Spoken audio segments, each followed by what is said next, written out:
Good morning, everybody. Today I want to talk about another stray. Right there where my dad lives at in El Sereno, there's an alley, and we had new next door neighbors, and obviously we can't allow anybody just to come to our neighborhood street, and I ended up being with a couple girls right there in our street. But Vero, I'm gonna talk about Vero today. It was Vero from El Sereno, and she wasn't pretty, but she was a youngster, but she wasn't like that ugly tampoco, you can't. She came with a little hitch. Her friend was a güerita, like fucking güera and kind of, ¿cómo te voy a decir? Kind of crazy, So I went up to Vero, and Vero was only 15, and I was about 17, and they moved in, and sure enough, el acomedido y responsable persona que soy, que me educaron, pues me presenté, I went and I said, "What's up, man?" And she glanced over here, and she just like looked at us, and I was like, no, which one's mine? And I remember Aldo used to always tell me, está buena, está jovencita y está tiernita. And obviously I'm not gonna let something go by, you gotta make sure that you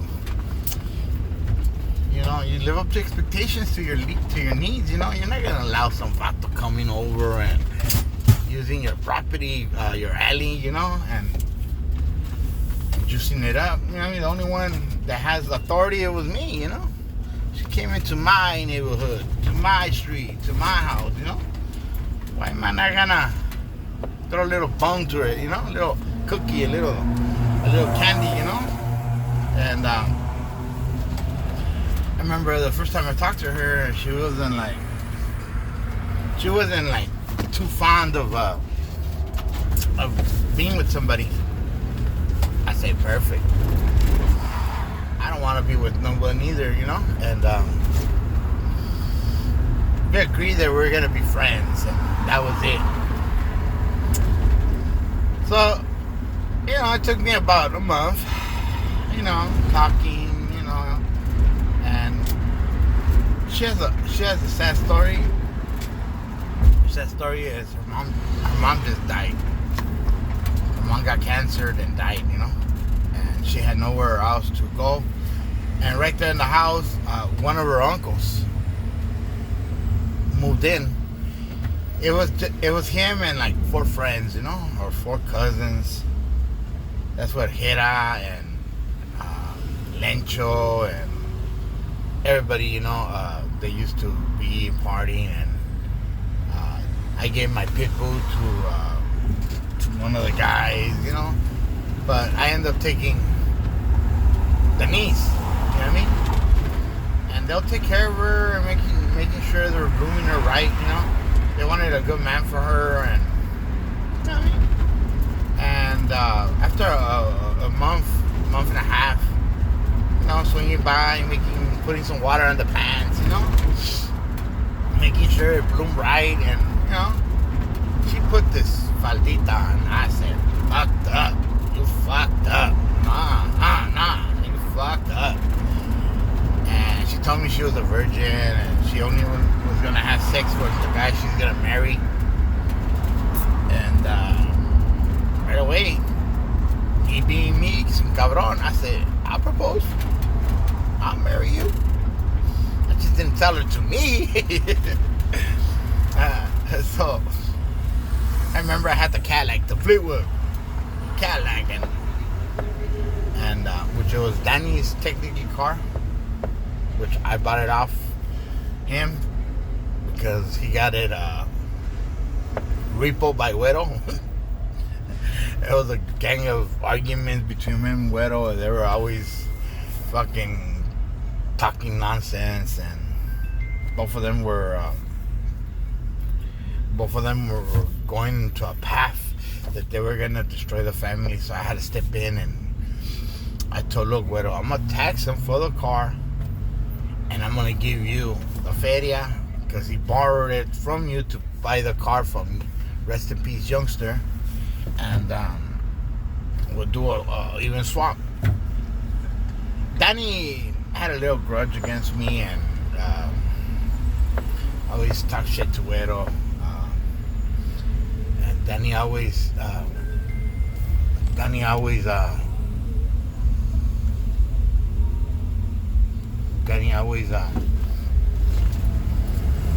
try to tax Güero and be a gangster to Güero. I said, how can you be a gangster to Güero? I mean, to the family, you know? You can't tax the family. You can't be like that. You can't be a carapalo. You can't destroy the family, you know? So I taught Danny some fucking, some lecture, some glitcha, you know? And I texted him, and I had to fucking ride the car, and occasionally I'll lend it to him. But fucking disrespectful, you know? Well, coming back to Vero, so she put a faldita, and it was white, and I took her to the funk spot. And before I took her to the funk spot, she brought that tag-along friend I was talking about, La Güerita. Don't know her name. So I was thinking, who the fuck can I drop her off at? I mean, I just needed like 2-3 hours, you know? I needed to take that fucking heat off, you know what I mean? I mean, once I get the heat, I get the heat, you know? El maldito always fucking popping up where you don't supposed to, but anymore, you know? It's like, I said, fuck it, eh? So I thought about Andy. Andy didn't wanna. He told me, nah, you can't bring it to my house. Thought about Ozark. Nah, my sister's home. So I said, there's only one more victim, and I ain't gonna fucking let him say no. So I drove to 501 house, and I knock. I go, what are you doing? And he's like, fucking waking up, motherfucker. And I told him, hey, well, I need a paddle. I'm like, what do you need? I said, I need you to take care of somebody for me.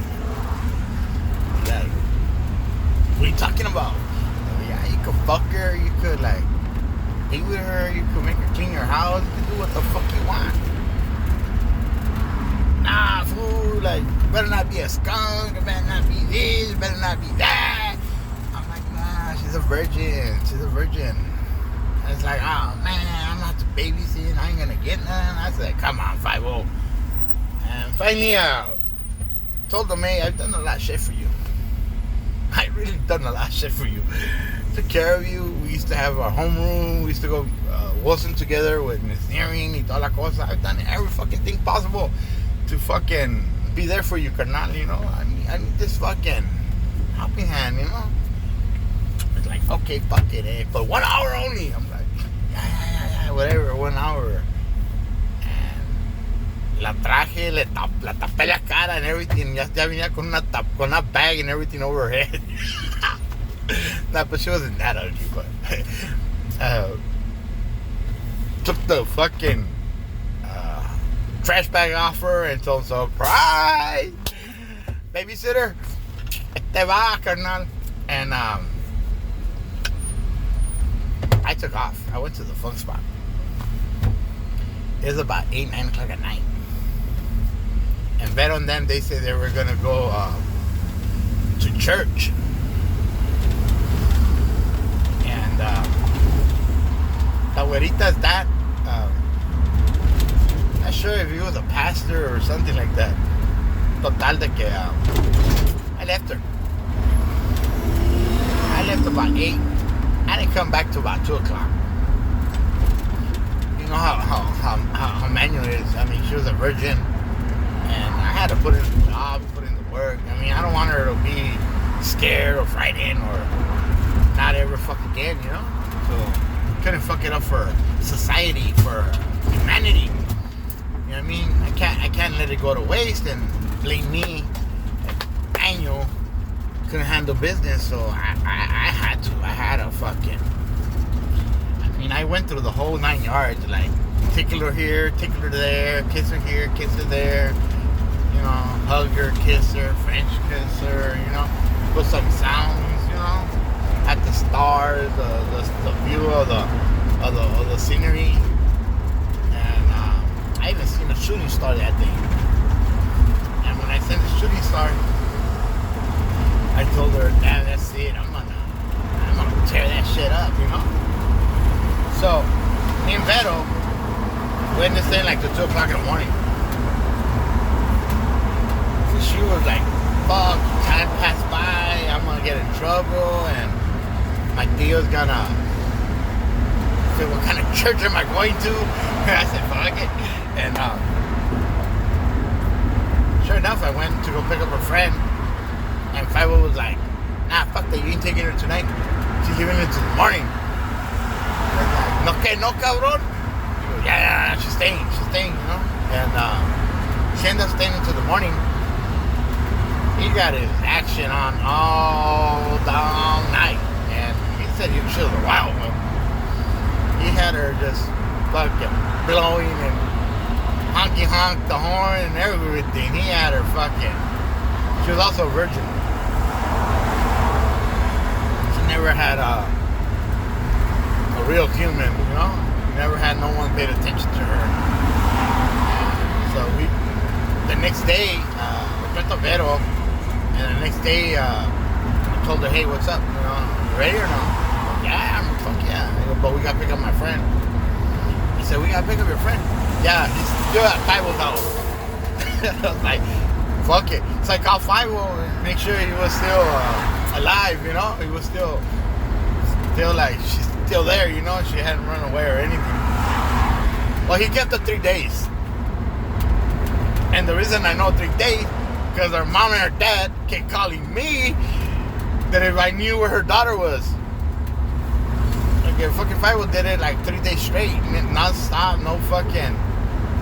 No respiró, he didn't come out to breathe, nothing, just straight fucking jabbing it, you know? And obviously those 3 days, I did it too. Because if she was in church, I had to take mine to church too. So again, I took it to the funk spot. Then the next day, again, I had to take her again. But I'll be a little more reasonable. I'll take her home about 11 o'clock.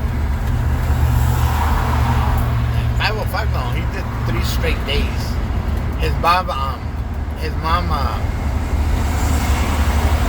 they set up a garage for him, and he could do whatever or bring whoever he wanted. No había pedo, you know. So after 3 days, I told him, like that chupon, you know. I told him, "Hey man, she gotta go home. She gotta literally go home." And he was like, "Fuck, man. You know, that's fucked up, me la traes, and I'm taking care of her, and now you want to fucking take her away? Well, fuck it, don't bring her behind again." I say in the couple, that year, she kept going to his house constantly. And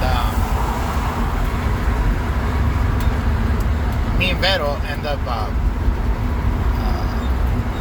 also being like together, but we weren't together. I used to tell her, if you see hyenas, don't say hi. I used to tell her nobody could know. And her tío and everybody thought she was a virgin, and she was going to school and doing good and all. They didn't know she was already deep scuba diving, you know. So I end up walking away for like about a year. And she moved out. They threw her out when they found out that she was a hell, you know. They were only helping her to go to school, and she was a good girl. And they found out that she got actually a boyfriend. And so they blamed him, not me, alright? I say one. And about a year later, she moved right there to State Street in front of the General Hospital. There's some apartments right there, and by the gas station, like next door. And I don't know. She called me and she's like,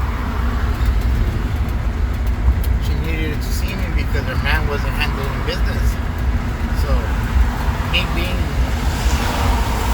third of it, a nice gesture I had to do. I went and I caused that shit again, you know. And I told her how to explain it to him and where to pick and pull, what to do to satisfy her, you know. And she's like, okay, you know. But I got to see her a little, like a couple of weeks. And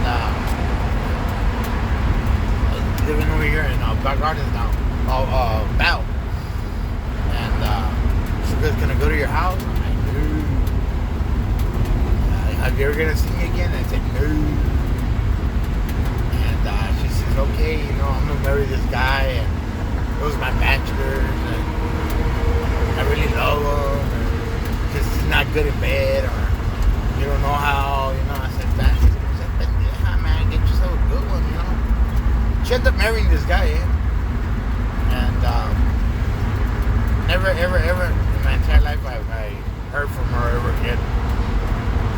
And that's Vero's story.